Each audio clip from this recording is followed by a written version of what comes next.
Democratic live देखिए, इस वक्त हम हैं धरना स्थल गर्दनीबाग में और यहाँ पे हैं बीटेड पात्रता परीक्षा की मांग को लेकर बैठे हुए हैं कुछ छात्र और इनसे हम सीधा जुड़ते हैं। चूंकि आज इनका 12वां दिन हो गया है, 12 दिन से लगातार बैठे हुए हैं। सरकार की कोई प्रतिनिधि मिलने आया या नहीं? आश्वासन मिला है सरकार की तरफ से। क्या उम्मीद है? अब देखते हैं, आश्वासन तो दिए हैं, अब कुछ दिन हम लोग भी वेट कर लेते हैं। तो क्या सरकार की तरफ से कुछ हम लोगों को मैसेज मिलता है तो ठीक है। तो आगे की रणनीति क्या होगी? यदि सरकार हम लोगों के आश्वासन को नहीं मानती है, हम लोगों के मांगों को नहीं मानती है, तो हम लोग आंदोलन जारी रखेंगे, आमरण अनशन पर जाएंगे और धरना प्रदर्शन को और आगे बढ़ाएंगे। और कोई साथी बोलना चाहते हैं? ये बोलना चाहते हैं कि जैसे कोई भी स्टेट गवर्नमेंट है, वहाँ पर टीचर की बहाली होती है तो उससे पहले टेट का आयोजन होता है।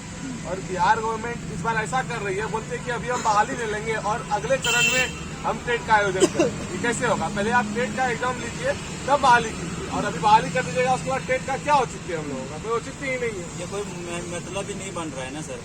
मैं बोलता हूँ कि आप बहाली दे रहे हैं दिसंबर में, ठीक है, 2022 में आप सर बहाली दे रहे हैं और आप पत्रिका परीक्षा लेंगे 2023 में। ये कोई मतलब नहीं हुआ। ऊपर से क्या 2022 में अभी तक एक बार भी पत्रिका परीक्षा कोई भी न सीटेट ली गई है, सीटेट से हुआ है और ना ही बिहार से लिया है। बिहार से 2017 के बाद से हुआ ही नहीं है, ठीक है। उसी चीज़ को मांग को रखने के लिए सर हम लोग धरना पे बैठे हैं कि सर शिक्षा विभाग को हम लोग कहना चाहेंगे सर आप पत्रिका परीक्षा लीजिए, वो भी 7वां चरण से पहले। अगर लेने का अगर उनका मूड रहेगा तो सर 2 महीने के अंदर में सारा प्रोसेस उनका कंप्लीट हो जाएगा। उस पर डिपेंड करता है। अच्छा, 7वां चरण से पहले क्यों ले? देखिए सर, क्योंकि हम लोग सर गरीब फैमिली से आते हैं, मिडिल फैमिली से, ठीक है, कोई हाई फैमिली से अगर आते हैं यहाँ पे बैठते हैं। हम लोग का यही सर कि 1.5 लाख 2 लाख रुपया खर्चा किए हैं सर, खर्च किए हैं बीएड करने में, डीएलएड करने में। तो फिर सर माँ बाप का सपना क्या है कि बेटा मेरा कुछ प्रोग्रेस करे, टीचर बने, इसके योग्य हैं हम लोग।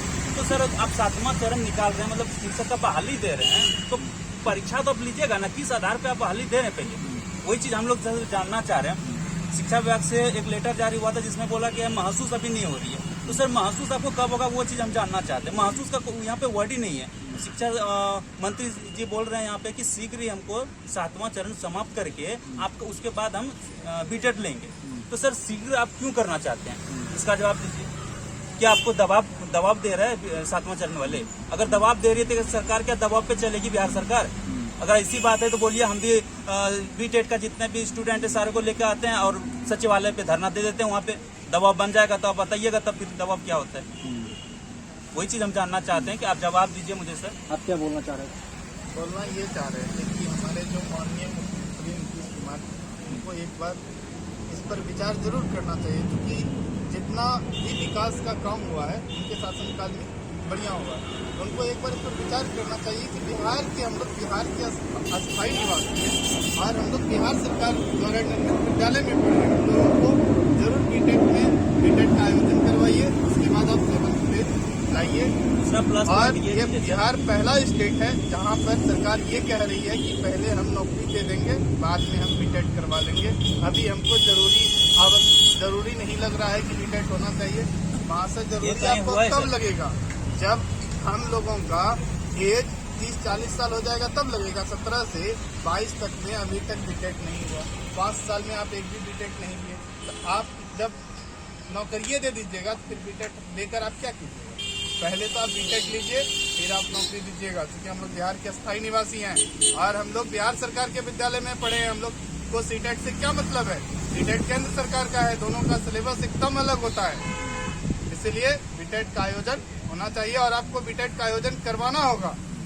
और नहीं तो हम लोग 4 लाख अभ्यर्थी हैं और आप यदि दबाव में काम कर रहे हैं तो आने वाले चुनाव में आपका ईंट से ईंट बजाने का काम हम 4 लाख अभ्यर्थी जरूर करेंगे। तो देखिए, बिहार के अस्थायी निवासी हैं, इसलिए बिहार के स्कूल में पढ़े हैं, बिहार के सरकारी स्कूल में पढ़े हैं और बिहार के सरकारी स्कूल में पढ़ाना भी क्या कहना है कि सेंट्रल स्कूल से हमें क्या लेना देना, सीटेट से मुझे कोई लेना देना नहीं है। हम बिहार के स्कूल में पढ़े हैं और बिहार के स्कूल में पढ़ाना चाहते हैं, बिहार के अस्थायी निवासी हैं, इसलिए मुझे एक मौका दिया जाए, पहले पात्रता परीक्षा हो, उसके बाद आप 7वें चरण का नोटिफिकेशन निकालें। यही इनका मांग है और डिमांड है। सरकार से अपनी मांगों को लेकर बैठे हुए हैं। आज 12 दिन हो गया, 12 दिन से लगातार ये डटे हुए हैं। बारिश भी हो रही है, गर्मी भी है और सभी चीज़ों को झेलते हुए अपनी संघर्ष की लड़ाई जारी रखे हुए हैं। तो इसी तरह की खबर देखते रहिए और जो भी प्रतिक्रिया हो हमारे कमेंट बॉक्स में डाल दीजिए। और अगर अभी तक हमारे फेसबुक पेज को लाइक नहीं किए तो लाइक कर लीजिए, साथ ही साथ हमें ट्विटर भी फॉलो करें। धन्यवाद।